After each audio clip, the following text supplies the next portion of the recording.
¿Qué tal, mi amigo Deo? ¿Cómo estás? Mi buen amigo Brix. Bueno, pues estamos empezando otro programita. Otro pequeño episodio de A la luz de la reflexión. Ahora sí no se te olvida el nombre de Deo. No, lo mismo digo. A mí no se me olvida. A ti se te olvida. Es que se nos olvida este nombre porque él puso la mitad y yo la mitad y por eso, como que se nos olvida un poquito, ¿verdad? Es un poco olvidadizo, pero también muy significativo por lo que transmite, lo que se refiere. A la luz de la reflexión. A la luz de la reflexión, porque estamos a la luz de algo importante que son las escrituras, son luz para nuestra vida. Y nos sentamos aquí a reflexionar sobre pequeñas cosas, tal vez un poco casuales o comunes, que no son tocadas, no son preguntadas muchas veces. Sí, hablar de cosas interesantes que tienen que ver con la iglesia, con la vida cristiana, con nuestro tiempo con Dios. Y más que una prédica o algo así, es como una charla entre nosotros, ¿no? Así es un pequeño tiempo de plática y de reflexión sobre este tipo de cuestiones, pero siempre con una base. Una base a través de las escrituras. A través de las escrituras, así es, nuestra base de toda nuestra fe, de toda nuestra esperanza. Muy bien, viviendo esta pequeña instrucción, creo que el tema que vamos a tratar hoy es igual, continuar con el tema de la iglesia, que fue unos temas episodios más o menos. Y hablar de esto porque creo que es un tema muy profundo que tendríamos que hablar muchísimos episodios acerca de esto, ¿no? ¿Te acuerdas si empezamos o qué? Sí, adelante, vamos a darle. Dale, papá, empieza. No, empieza tú, primero las damas. Ok. Está bien. Bueno, realmente nosotros estamos en una iglesia donde nos congregamos, es una iglesia pequeña. A veces hay 15 personas, a veces hay hasta 50 personas, a veces hay espacios libres o a veces hay espacios donde ya ni cabemos. Y pues estamos orando por un lugar un poquito más grande. Cualquiera que quiera asistir pues está invitado en la iglesia. Estamos tratando de querer animarnos mutuamente. Y algo que estábamos tocando hoy era el tema acerca de la doctrina acerca de la iglesia. Así es, porque creo que se estableció y todo ese tipo de cosas. Exactamente. La doctrina acerca de la iglesia es acerca de que pensar en las cuestiones de que la gente desprecia a la iglesia. La gente o los creyentes piensan que no necesitan de la iglesia y ellos solos pueden estar viviendo su vida en su casa, leyendo su Biblia, sintiendo a Dios, cuando realmente hemos estudiado en Efesios capítulo 4, 12 que la iglesia perfecciona al santo, ¿no? Y tocar ese tema es también tocar el tema de que Cristo, cuando murió en la cruz del Calvario, Cristo no murió por la cristiandad, ¿sí? Y Cristo murió por la iglesia, ¿sí? Y muchas veces logramos, no sé, como que confundirnos y darle más espacio a la cristiandad, a la comunión, o cómo decirlo así, como que somos cristianos, somos parte de este grupo de cristianos. Y realmente poder decir, somos parte de la iglesia de Cristo, por la cual estuvo dispuesto a morir, por la iglesia, ¿sí? No, incluso ahí tocaste un punto importantísimo. Bueno, principalmente que Cristo no compró el cristianismo. Supongamos que la persona que dice, no, es que yo soy muy cristiano, que no sé qué, pero no se congrega, algo incoherente ahí. Y ahorita lo vamos a mencionar. Antes de avanzar, te quiero, como estás explicando esto del origen de la iglesia, de cómo Cristo fue el que compró la iglesia y no compró otra serie de cosas, sino que nos compró a nosotros como iglesia. Y hay muchos hermanos que se ponen a ver prédicas en su casa o se reúnen en grupos y está bien en su casa, está perfecto. Pero en este caso podemos ver que hay dos planteamientos para iglesia: la iglesia universal y la iglesia local, que es lo que vamos a hablar ahorita un poco más, la iglesia local, lo que es importante en nuestra, ahora sí que en lo que tenemos cerca de nosotros, ¿no? ¿Qué nos demanda Dios? ¿Solamente estar en la iglesia universal o también en la iglesia local? Realmente la iglesia por la cual Cristo murió es universal, ¿no? Pero realmente nosotros estamos en una iglesia local trabajando dentro del ministerio de Cristo. Y realmente muchas veces nosotros no valoramos nuestra iglesia local, no valoramos a los ancianos de nuestra iglesia local, a los pastores de nuestra iglesia local. Y a veces nos tendemos a estar escuchando predicaciones en YouTube o a grandes oradores o grandes predicadores o teólogos en internet. Y despreciamos la enseñanza que muchas veces se da en nuestra iglesia local. Despreciamos a los hermanos de nuestra iglesia local y no debería ser así. Sí, no les damos el valor que realmente requiere, ¿no? Muchas veces preferimos grandes nombres y sí tienen enseñanzas muy buenas. Ahí creo que todos en algún momento hemos recurrido a escuchar alguno de ellos o nos hemos topado con una enseñanza bastante wow, bastante genial de parte de estos hermanos que hacen vídeos por YouTube, pero se nos olvida que Dios puede utilizar a cualquier persona y que si nos ha dado un lugar local donde congregarnos, donde reunirnos, donde ser eficientes, pues debemos de cumplir. Y en esto hay dos cosas importantes, ¿no? Como decías tú, ¿qué nos aporta la iglesia y qué realmente significa la iglesia? Yo te pregunto a Urix. Bueno, a los que conocen a Urix, pues sabrán que él es casado. Y a los que no, pues ya lo acaban de descubrir. Pero yo te pregunto, supongamos, ¿no? Cuando empezaste de novio con tu esposa, cuando tú tienes una novia, ¿realmente la ocultas? ¿O te gusta salir con ella en la calle y que las demás personas lo vean?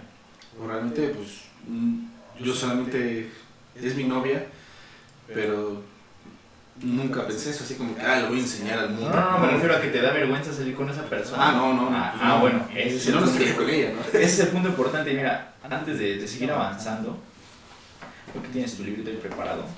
Igual tengo un pequeño versículo. ¿Pequeño o largo? No, pequeño, está bien. Lo aparte que mira con una tapa de Danone, ¿no? que nos deja ver un poco acerca de la iglesia. Dame un minuto. Es Salmos 45:13, acá está. A ver, ¿qué dice? De este lado. Ok. Dice, la novia, una princesa, luce gloriosa en su vestido dorado. Este salmo, este pequeño versículo, nos está hablando de la novia, que es la iglesia, la novia de Cristo. Dice que luce preciosa. Y realmente muchas veces desvaloramos por lo que Cristo murió, que es su esposa, que es la congregación, que somos nosotros y que nos avergüenza decir que nos congregamos, o nos avergüenza ir y decir, que compartir tal hermano, o nos avergüenza ese tipo de cosas. Y es que no es un hermano reconocido, es un hermanito que pues se pone ahí a compartir de vez en cuando. Y ya va a compartir otra vez. Ya va a aburrirnos otras 2 horas. Realmente creo que, ¿por qué decimos que Cristo murió por la iglesia y por qué la ama a ese nivel? El libro de Efesios, capítulo 5, versículo 25 dice esto: maridos, amad a vuestras mujeres, ¿sí? Maridos, amad a vuestras mujeres. Dice, así como Cristo amó a la iglesia y se entregó a sí mismo por ella, ¿sí? El apóstol Pablo le da importancia a la iglesia, no a la cristiandad, no al reino de los cielos. Muchas veces nos enfocamos en las cosas futuras que van a suceder después de que muramos, pero no. Dice el apóstol Pablo, enfócate en la iglesia. Dice, maridos, amad a vuestras mujeres así como Cristo amó a la iglesia. ¿Y cómo Cristo amó a la iglesia? La amó hasta entregar su vida por ella, su última gota de sangre. Y dice la Biblia que así los que somos casados debemos amar a nuestras esposas con la misma intensidad que Cristo amó a la iglesia, ¿verdad?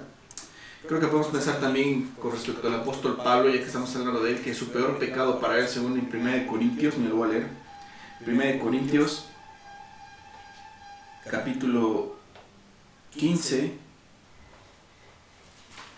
1 Corintios 15, ¿qué versículo es? ¿15:9? 15:9. Ya lo tengo, si quieres. ¿Sí? ¿Tienes? Lo leo. Pero yo soy el más pequeño de los apóstoles, que no soy digno de ser llamado apóstol, porque perseguí a la iglesia. ¿Sí? Entonces, Pablo consideraba un pecado muy terrible en su vida el haber perseguido a la iglesia. Incluso se decía, yo soy el más pequeño de todos. Y realmente si pensábamos Pablo diciendo que es el más pequeño de todos, realmente leyendo el Nuevo Testamento te darías cuenta que todas las cartas paulinas que él dejó y los consejos y la doctrina que dejó con respecto a la iglesia es un fundamento total para la iglesia moderna hoy en día. De la iglesia primitiva a la iglesia moderna son fundamentos que no deben ser cambiados, que fue inspirado el apóstol Pablo por el Espíritu Santo, por Dios mismo, para que él pusiera estas cosas. Y Pablo dice, porque yo soy el más pequeño de los apóstoles. ¿Y por qué? Que no soy digno de ser llamado incluso apóstol. Incluso yo no me siento digno, pero el Señor Jesucristo me escogió para ser apóstol. Y no me siento digno porque, ¿qué? Porque perseguí a la iglesia de Dios. Sí, ves que cuando el Señor Jesucristo se le aparece a Pablo dice, Saulo, Saulo, ¿por qué me persigues? No dijo, ¿por qué persigues a los cristianos? Dijo, ¿por qué me persigues? A mí me estás persiguiendo. Exactamente, ¿no? Entonces, muchas veces desvaloramos la iglesia local, y la iglesia local tiene muchos beneficios, empezando por un apoyo tanto moral como espiritual, porque son personas que pueden orar por ti, que pueden animarte, que pueden escucharte, incluso brindarte un consejo de una manera sabia, basada en las escrituras, y no que vayas y le preguntes a cualquier persona X del mundo y que te diga, oye, es que tengo un dilema por esto, vete a echar unas chelas, ¿no? O sea, como que consejos que están mal delante de Dios, ¿no? Y obviamente, cuando uno es creyente, debe darse cuenta de eso, acercarse a las personas que realmente buscan a Dios y te pueden motivar o animar a vivir una vida cerca de Dios. Y por ejemplo, Efesios capítulo 4, 12, lo veíamos hace 2 semanas, sí, que dice así, a fin de perfeccionar. La iglesia está estipulada para esto, a fin de perfeccionar a los santos. Y el perfeccionamiento, incluso en el estoicismo, la gente buscaba el perfeccionamiento. Apenas acabo de terminar de ver con mi esposa la película del Gladiador, ¿no?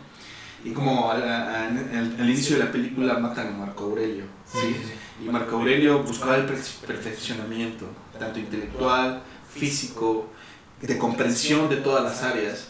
Y nosotros como hombres muchas veces buscamos eso, el perfeccionamiento en todos los aspectos de nuestra vida. No todos lo buscan, pero la gran mayoría busca perfeccionamiento en su trabajo, perfeccionamiento en todo. Ahora, el lugar donde nosotros debemos asistir para perfeccionar nuestra iglesia, nuestro cristianismo o nuestra relación con Dios. Aumentar nuestra santidad, ¿no? Sí, aumentar nuestra santidad, dice así, a fin de perfeccionar. Si tú quieres perfeccionar tu vida, quieres perfeccionar tu santidad, ¿sí? Tienes que acercarte a la iglesia. Porque en la iglesia, incluso en el versículo 11, habla de los hombres, donde tienes que congregarte para conocer de Dios, para incluso poner en práctica lo que has conocido de Dios. Porque una persona que se inhibe, y cuando dice perfeccionar a los santos, entendemos que los santos son santos apartados para el ministerio de Dios. Y el ministerio por el cual murió Cristo, su ministerio es la iglesia. En el Antiguo Testamento, en Levítico, mira, en Levítico capítulo 4:13 dice, y si toda la congregación de Israel se hubiera errado y el negocio estuviera oculto a los ojos del pueblo. La palabra hebrea por asamblea traducida aquí es pueblo, ¿sí? Y aquí significa llamar a congregar. Por primera vez se dice la palabra iglesia o congregación en el libro de Levítico capítulo 4:13 con cuestiones de Moisés y el pueblo de Israel. Y el pueblo de Israel se encontraba en el desierto, ¿sí? Siendo apartado. Y Dios ve los pueblos y ve el más insignificante y lo saca de la esclavitud y lo aparta en el desierto para ser santo. Y muchos de ellos no fueron santos y no fueron dignos y estuvieron dando de vueltas en el desierto hasta que se murieron. Y solamente Caleb y Josué fueron dignos de entrar a esa tierra prometida. Y así como Dios sacó al pueblo y lo apartó para ser santo, eso significa ser santo, así, de la misma forma, en el Nuevo Testamento, Dios aparta a ciertas personas. Muchos son llamados, muy pocos los escogidos. Y aquellos a los cuales escoge, Dios los aparta para ser santos. Y Efesios capítulo 4, versículo 10 dice, a fin de perfeccionar a los santos. Y aquí vienen varias cuestiones que, como te mencionaba al principio, incluso que te voy a decir, no, yo soy bien cristiano, pero no me congrego. Hay un error demasiado garrafal ahí, porque ¿qué involucra? Así, etimológicamente hablando, bueno, de acuerdo a la enseñanza que eran llamados los del camino, ¿qué involucra ser cristiano? Es reflejar a Cristo. Reflejar a Cristo, y Cristo dice, donde están 2 o 3 congregados en mi nombre, ahí estoy yo. Vemos que Cristo se manifiesta en nosotros, en nuestra vida, cuando estamos congregados, sí, también de manera individual, ¿no? A través del Espíritu Santo que habita dentro de nosotros, pero que cuando estamos congregados, Cristo está entre nosotros, ministrando o ayudándonos o fortaleciéndonos o perfeccionándonos. Es su ministerio. Es su ministerio. Y mira, hay un versículo en Efesios, antes del capítulo 4, es el 3:21, dice, gloria a Él en la iglesia y en Cristo Jesús por todas las generaciones, desde hoy y para siempre. Amén. Por todas las generaciones. Pero la primera parte dice, gloria a Él en la iglesia. La iglesia es un lugar donde vamos a adorar, vamos a alabar solamente a una persona, a Dios, a nadie más. Obviamente en el Padre, el Hijo y el Espíritu Santo, pero solamente vamos a alabar y adorar a Dios. Donde vamos a recordar lo que Él hizo por nosotros. Exactamente. La iglesia es un tiempo de alegría, es un tiempo, podemos a veces estar tristes, pero es un tiempo de alegría, de poder disfrutar, de poder dar gracias, de poder alabar a Dios por lo que Él hizo por nosotros. Es un tiempo estipulado precisamente para eso, que era lo que se hacía en el Antiguo Testamento, ahorita que mencionas Levítico. Se congregaban en aquel tiempo de otras maneras para alabar a Dios y hacían sacrificios, hacían un montón de cosas. Estos sacrificios ya no los hacemos porque Cristo ya lo hizo. Ya Cristo abrió y rompió el velo para que nosotros pudiéramos agarrar y pasar delante de Él a su presencia. Y no tuviéramos que hacer todo ese sacrificio y esos rituales, ¿no? Porque Él es el único perfecto, el sacrificio perfecto y el intercesor perfecto entre Dios y nosotros. Pero muchas personas olvidan esta pequeña parte y ven la iglesia como una obligación, ven la iglesia como algo sin sentido o algo, se olvidan de lo que realmente es. Algo extra, que solo eso es para los religiosos, solo eso es para los hermanos que se creen mucho y realmente no. Realmente no es así. Muchas personas no se reúnen por eso, porque tal vez hay pecado en sus vidas, eso les impide poder acercarse al Señor, ¿no? Sí, eso sí, de hecho, en la vez pasada... Como Adán y Eva que se ocultaban, perdón. No, sí está bien. De hecho, eso yo lo voy a mencionar en la vez pasada, pero ya no nos dio el tiempo. Que las personas, bueno, la palabra pecado, sabemos que la palabra pecado es la muerte, la separación. Y una persona cuando tiene pecado en su vida, el pecado la excluye. ¿Y la excluye de qué? De la congregación. Y si nos vamos al Antiguo Testamento, que me diga que estoy loco, vamos al Antiguo Testamento, ¿qué pasaba con un leproso? La lepra es como una interpretación del pecado en el Antiguo, un similar en el Antiguo Testamento. ¿Y qué hacían con el que estaba leproso? Lo sacaban, lo excluían, no podía entrar a servicios ni escuchar, nada. Entonces estás diciendo que la iglesia está bien cuando excluye a un pecador. Pues primero hay que exhortarlo, dice la Biblia, uno a uno, luego con otros 2 o 3 hermanos, después delante de la iglesia, si no, hay que excluirlo hasta que entienda. Pues yo creo que una persona cuando está en pecado se le debe enseñar cuál es su pecado y ella debe de reconocer su pecado. Y el reconocimiento del pecado, el propósito de la iglesia es edificar a los santos. Sí. Entonces, cuando esa persona reconoce su pecado, hay una restauración. No debes de dejarlo ahí, condenarlo y listo, condenado, ya. No, sino restaurarlo, ayudarlo a que encuentre el camino con la ayuda de Dios. Y realmente por eso aquí dice Efesios, perfeccionar a los otros para edificación. La edificación es una construcción de vida. Y cuando alguien está destruido, tiene que haber una restauración, ¿sí? Una restauración para la vida de aquella persona que ha fallado. Porque tarde o temprano tú y yo también vamos a fallar, ¿sí? Y tenemos que tener restauración en nuestra vida. Sí, precisamente es un lugar en el que están puestas, como bueno, Efesios también cuando lo mencionan, ¿no? Que unos puso apóstoles, profetas, maestros, etcétera. Pero en este caso, dentro de la iglesia hay hermanos que están puestos para aconsejar, hay consejeros, hay hermanos que no necesariamente tienen el puesto de consejeros, pero que han pasado alguna situación parecida o que tienen conocimiento acerca del tema y te pueden apoyar, te pueden ayudar a pulir ese pequeño, grande pecado. Sí. ¿A qué crees que se debe que no hay confianza? Yo creo que tiene que ver muchas veces con que llegas tú, te abres de corazón a alguien y le dices, oye, ¿sabes qué? Tengo un problema, ¿no? Sí. Tengo esta situación. Y de repente esa persona tal vez no guarda eso y le dice a todos, ¿no? Esas cuestiones. Entonces, si tú eres parte de una iglesia, si tú eres parte de una iglesia y eres de la iglesia, debes de guardar esas cosas. Si alguien tiene la confianza contigo y es tu hermano en Cristo, de guardar esa situación, ¿sí? En tu vida, de guardar esas cuestiones que van y se te dicen, y tú ser maduro para tomarlo y ayudarlo, ¿sí? Animarlo. Creo que lo que sucede en ese punto muchas veces es que nos falta primero amor y segundo un corazón piadoso, ¿no? Piadoso porque luego vemos que alguien falla y en vez de reconocer que nosotros podemos ser esa persona o podemos estar incluso en una situación peor, empezamos a señalar.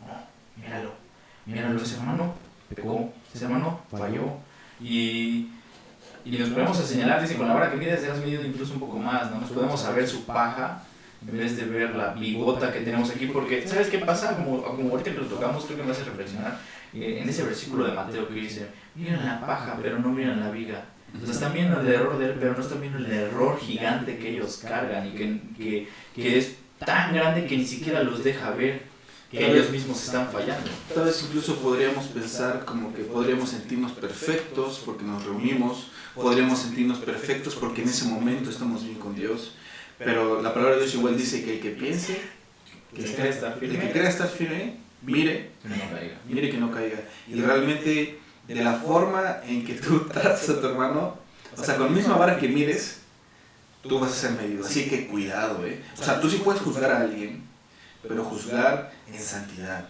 en amor. Si no andas en santidad, no andas en amor, no te atrevas a juzgar porque vas a ser prejuicioso y vas a tomar y vas a decir cosas que tal vez lastimen a la otra persona. Así es, y en ese caso, como te mencionaba, creo que el origen, como dice Hebreos, quítense de ustedes, y tienen una gran multitud de testigos acerca de la vida de fe. Y podemos ir a la Biblia y ver todas las vidas de fe que se mencionan y comparar nuestra vida con ellas, y dice, quítense todo peso que les impida correr. Esto es el pecado que tan fácilmente los hace tropezar. Si no lo recuerdas así es porque es en NTV, lo traes de esa manera.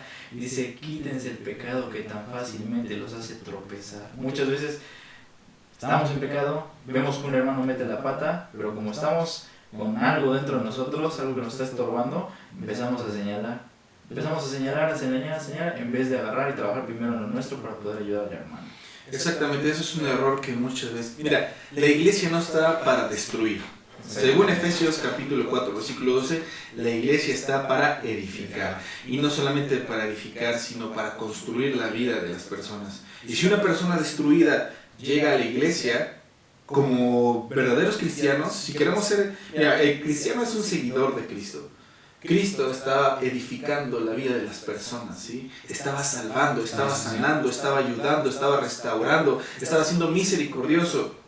Tú y yo, ¿cómo somos en nuestra iglesia local? El Señor Jesucristo, cuando habló con la mujer samaritana, no, la mujer adúltera, ya estaba cambiando la historia, que le dice, ni yo te condeno. Era el único que podía romper. ¿Y era porque no podía condenarlo o sí podía? Sí podía hacerlo. Pero ¿qué hizo? Puso la cruz en medio. Muchas veces olvidamos esa cruz y nos ponemos a señalar y a cobrar cuentas, como el que le debía infinidad de cantidad de dinero al rey, no podía pagarla ni 20 vidas. Exactamente. Y el rey le tiene piedad y le perdona, pero va con su amigo que le debe tan solo 1,000 pesitos y ahí está, y lo mete a la cárcel por ese pequeño dinero y no lo decide perdonar cuando le habían perdonado más. ¿Y qué pasa? El rey se enoja y lo mete con los que te castigan, esos meros. Se me olvidó su nombre. Los verdugos. Los verdugos. Y ese pasaje también... Eso te pasa por leer la NTV. La NTV, no sé si se llama. Y bueno, para terminar quisiera leer un versículo que está en Colosenses. Y como te mencionaba, alguien que es cristiano no puede decir que no se puede congregar. Porque alguien que dice que realmente es cristiano está dispuesto a alabar a Dios. Y alabamos a Dios en multitud. Salmo 133:1, hay infinidad de versículos, ¿no? Dice... Colosenses 1:10 dice, entonces la forma en que vivan siempre honrará y agradará al Señor, y sus vidas producirán toda clase de buenos frutos. Mientras tanto, irán creciendo a medida que aprendan a conocer a Dios más y más. Y si no nos congregamos para que nos enseñen, no vamos a crecer en Dios. Sí, sí. Por eso muchas personas allá afuera que andan brincando de aquí para allá, o que deciden dejar de congregarse, se detiene su vida, se separa su crecimiento. Realmente muchas veces creo que uno no se reúne por egoísmo, ¿sí? Ajá. Porque el estar en una iglesia tiene que ver con desprendimiento de tiempo, de recursos y de hacer lo que la Biblia dice con tus hermanos en Cristo. Y más allá de tus hermanos en Cristo, con el mundo que está allá afuera, porque la iglesia está para hacer luz en medio de este mundo, ¿sí? La iglesia está para hacer luz, perdón, la iglesia está para hacer luz en medio de este mundo de oscuridad. Y la luz va a brillar más potente cuando estamos unidos, ¿sí? En el Señor. Y creo que eso es una falta de búsqueda de Dios personal, ¿no? Porque como iglesia buscamos a Dios y alentamos a los hermanos a buscarlo, pero muchas veces individualmente hay quienes no lo buscan y, como dicen, nada más van a tirar piedras. Ahí ya. O fingen que le buscan cuando realmente no lo están haciendo así. Exacto. No, yo en mi casa tengo mi tiempo con Dios. Uy, deberías ver cómo disfruto. Y estoy en la casa y estoy adorando. Y no es cierto. Hace mucho hablaba con una persona que lo animamos a ir a la iglesia. No, yo aquí es que no me da tiempo, tengo mucho que hacer en la casa. Pero yo aquí, haciendo los quehaceres de la casa, yo adoro al Señor, pongo las alabanzas y pongo la predicación en YouTube y ahí estoy. ¿Qué es eso, tú? Ese es tu tiempo con Dios. Es como la historia de María y su hermana Marta, ¿no? Se llama. Ah, sí. Que dice el Señor Jesucristo, le dice... María escogió la buena parte, ¿no? Le dice, no, ¿por qué no le dices algo? Parafraseando. Sí. Y ahora así como nuestra jerga, ¿no? ¿Y qué le dice el Señor Jesucristo? Es que ya sabe cuál es la mejor parte. ¿No te das cuenta que yo estoy aquí lavando y todo eso? Y aquí, mira, ella aquí está sentada escuchándote. Pues ella escogió la buena parte. ¿Cuál es la buena parte? Escuchar al Señor.